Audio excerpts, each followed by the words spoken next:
ಇವತ್ತು ಈ ವಿಡಿಯೋದಲ್ಲಿ ತುಂಬ ಸುಲಭವಾಗಿ ಮಾಡುವಂತಹ ಒಂದು ಹೊಸ ರೈಸ್ ರೆಸಿಪಿ ಮಾಡಿ ತೋರಿಸ್ತಿದ್ದೀನಿ.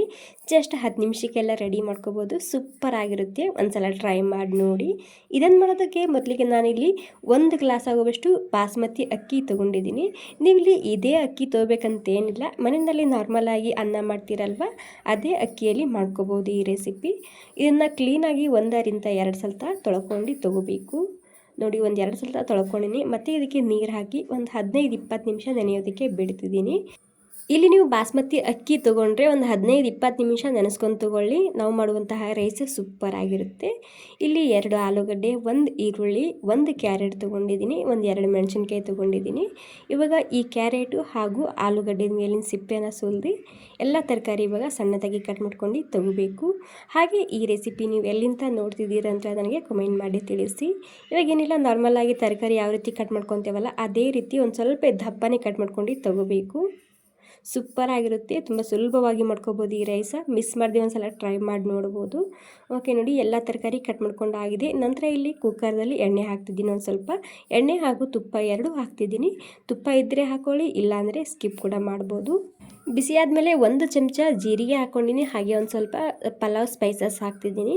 ಈ ಪಲಾವ್ ಸ್ಪೈಸಸ್ ಜಾಸ್ತಿ ಕ್ವಾಂಟಿಟಿದಾಗ ಹಾಕಬಾರ್ದು, ಎಲ್ಲನೂ ಸ್ವಲ್ಪನೇ ಹಾಕ್ಕೊಳ್ಳಿ. ಸೂಪರ್ ಆಗಿರುತ್ತೆ ಟೇಸ್ಟು. ಇವಾಗ ಈರುಳ್ಳಿ ಹಾಗೂ 2 ಮೆಣಸಿನ್ಕಾಯಿ ಹಾಕ್ಕೊಂಡಿನಿ. ಈರುಳ್ಳಿ ಈ ರೀತಿ ಉದ್ದುದ್ದ ಕಟ್ ಮಾಡ್ಕೊಂಡಿನಿ. ರೌಂಡಾಗಿ ಕೂಡ ಕಟ್ ಮಾಡ್ಕೋಬೋದು. ಈರುಳ್ಳಿ ಪೂರ್ತಿಯಾಗಿ ಇವಾಗ ಹಸಿ ವಾಸನೆ ಹೋಗೋ ತನಕ ಹುರ್ಕೊಂಡಿನಿ. ಸ್ವಲ್ಪ ಕೆಂಪಾಗಿದೆ ಈರುಳ್ಳಿ. ಈ ಟೈಮ್ನಲ್ಲಿ ಕ್ಯಾರೆಟು ಹಾಗೂ ಆಲೂಗಡ್ಡೆ ಸೇರಿಸ್ತಿದ್ದೀನಿ.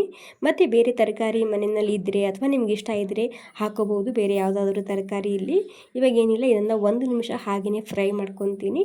ಇವಾಗ ಇದಕ್ಕೆ ಖಾರಕ್ಕೆ ಎಷ್ಟು ಬೇಕಷ್ಟು ರೆಡ್ ಖಾರದ ಪುಡಿ ಹಾಕ್ತಿದ್ದೀನಿ. ರುಚಿಗೆ ಬೇಕಾದಷ್ಟು ನೋಡ್ಕೊಂಡು ಹಾಕೋಬೋದು. ಜೀರಾ ಪೌಡರ, ಅರಿಶಿಣ ಮತ್ತು ಧನಿಯಾ ಪುಡಿ ಹಾಕ್ಕೊಂಡಿನಿ. ಒಂದು ಸ್ವಲ್ಪ ರುಚಿಗೆ ಬೇಕಾದಷ್ಟು ಉಪ್ಪು ಹಾಕ್ಕೊಂಡಿನಿ. ಇವಾಗ ಇದನ್ನು ಸ್ಲೋ ಗ್ಯಾಸ್ನಲ್ಲಿ 1 ನಿಮಿಷ ಆಗೋ ತನಕ ಹಾಗೆಯೇ ಇದನ್ನು ಹುರ್ಕೊತೀನಿ. 1 ನಿಮಿಷ ಆದಮೇಲೆ ಗ್ಯಾಸ್ನ ಸ್ಲೋ ಮಾಡ್ಕೊಂಡಿದ್ದಕ್ಕೆ ಒಂದು ಸ್ವಲ್ಪ ಮೊಸರು ಹಾಕ್ತಿದ್ದೀನಿ, ಗಟ್ಟಿ ಮೊಸರು.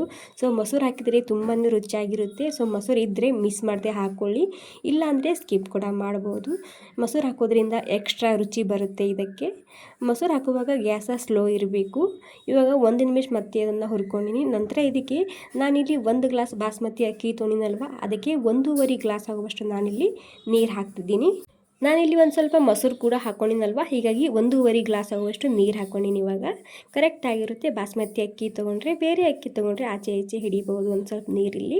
ಇವಾಗ ಫುಲ್ ಕುದಿ ಬರಬೇಕು ನೀರು ಕುದಿ ಬಂದಾದಮೇಲೆ ಈ ನೆನೆಸಿದಂಥ ಬಾಸ್ಮತಿ ಅಕ್ಕಿ ಹಾಕ್ತಿದ್ದೀನಿ. ಒಂದು ಸಲ ಇದನ್ನು ನೀಟಾಗಿ ಮಿಕ್ಸ್ ಮಾಡ್ಕೊತೀನಿ. ಇಲ್ಲಿ ನನಗೆ ಕುಕ್ಕರ ಸಣ್ಣದು ಅನ್ನಿಸ್ತಿದೆ, ಹೀಗಾಗಿ ನಾನು ಕುಕ್ಕರ್ ಇಲ್ಲಿ ಚೇಂಜ್ ಮಾಡ್ತಿದ್ದೀನಿ. ಫುಲ್ ಆಗಿದೆ ನೋಡ್ತಿರ್ಬೋದು ಇವಾಗ. ಓಕೆ, ಇವಾಗ ಕುಕ್ಕರ ಚೇಂಜ್ ಮಾಡ್ಕೊಂಡು ನಾನು ದೊಡ್ಡ ಕುಕ್ಕರ್ ಇಟ್ಕೊಂಡಿನಿ. ಇವಾಗ ಏನಿಲ್ಲ, ನೀಟಾಗಿ ಮಿಕ್ಸ್ ಮಾಡ್ಕೊಂಡು ಹಾಗೆಯೇ ಇದಕ್ಕೆ ಒಂದು 70% ಬೇಯಿಸ್ಕೊತೀನಿ. ಇವಾಗೆ ಕುಕ್ಕರ್ ಮುಚ್ಚಿದರೆ ಏನಾಗುತ್ತೆ, ಎಲ್ಲ ತರಕಾರಿ ಒಂದೇ ಸೈಡ್ನಲ್ಲಿ ಬಂದು ಕುತ್ಕೊಳ್ಳುತ್ತೆ. ಹೀಗಾಗಿ ಒಂದು 60-70% ಆಗೋ ತನಕ ಬೇಯಿಸ್ಕೊಂಡು ಸ್ಲೋಲಿಯಾಗಿ ಒಂದು ಸಲ ಮಿಕ್ಸ್ ಮಾಡಿಕೊಂಡ್ರೆ ಆಯಿತು. ಕೊತ್ತಂಬರಿ ಸೊಪ್ಪು ಹಾಕ್ತಿದ್ದೀನಿ ಒಂದು ಸ್ವಲ್ಪನೇ. ಆಲ್ಮೋಸ್ಟ್ ಇವಾಗ 60-70% ಬೆಂದಿದೆ ಈ ರೈಸ್. ಸ್ವಲ್ಪ ನೀರು ಉಳ್ಕೊಂಡಿದೆ. ಈ ಟೈಮ್ನಲ್ಲಿ ಕೊತ್ತಂಬರಿ ಸೊಪ್ಪು ಹಾಕ್ಕೊಂಡು ಮೀಡಿಯಮ್ ಗ್ಯಾಸ್ನಲ್ಲಿ 1 ಸೀಟಿ ಹೊರ್ಸ್ಕೊಂಡು ತೊಗೊಂಡ್ರೆ ಆಯಿತು. ಹವಾ ಪೂರ್ತಿ ರಿಲೀಸ್ ಆದಮೇಲೆ ಕುಕ್ಕರ್ನ ಓಪನ್ ಮಾಡ್ತಿದ್ದೀನಿ. ಎಷ್ಟು ಸೂಪರಾಗಿ ಬಂದಿದೆ ನೋಡಿ. ತುಂಬಾ ರುಚಿಯಾಗಿರುತ್ತೆ. ತುಂಬ ಸಿಂಪಲಾಗಿ ಮಾಡುವಂತಹ ರೈಸ. ಮನೆಯಲ್ಲಿ ಯಾವುದೇ ತರಕಾರಿ ಇಲ್ಲ ಅಂದರೆ ಅಥವಾ ಅಡುಗೆ ಮಾಡೋದಕ್ಕೆ ಮನಸ್ಸು ಇಲ್ಲ ಅಂದರೆ ಈ ರೀತಿ ಒಂದು ಸಲ ಮಾಡಿ ನೋಡಿ. ಸೂಪರಾಗಿರುತ್ತೆ ಟೇಸ್ಟು. ಓಕೆ, ಈ ಸಿಂಪಲ್ ಹೆಲ್ದಿ ರೆಸಿಪಿ ನಿಮಗೆ ಸ್ವಲ್ಪನಾದರೂ ಇಷ್ಟ ಆಗಿದ್ರೆ ಒಂದು ಲೈಕ್ ಮಾಡಿ. ಮಿಸ್ ಮಾಡದೆ ಒಂದು ಸಲ ಟ್ರೈ ಮಾಡಿ ನೋಡಿ.